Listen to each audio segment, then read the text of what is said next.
এই ধোবাউড়াতে নতুন করে আরেকটা লুটপাট শুরু হয়েছে, এটা হচ্ছে বালু লুটপাট শুরু হয়েছে না?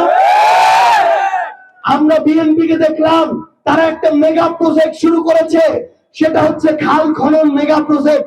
এই খাল খনন শুরু করতে গিয়ে তারা শ্রমিকের টাকা খাওয়া শুরু করেছে, খালের মাটি খাওয়া শুরু করেছে, খালের বালু খাওয়া শুরু করেছে, এখন শুধু খালটা খাওয়া বাকি আছে। আমরা বিএনপি কে স্পষ্ট করে বলতে চাই, আওয়ামী লীগের সময়ে মেগা প্রজেক্টের নামে মেগা দুর্নীতি হয়েছিল। আপনারা যদি ওই একই পথে হাঁটেন, আগামীতে আপনাদের পরিণতি আওয়ামী লীগের চেয়ে খারাপ হবে।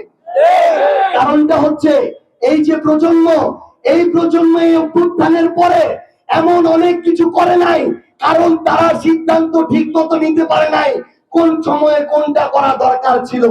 কারণ এর আগে আমাদের তো এই অভিজ্ঞতা ছিল না।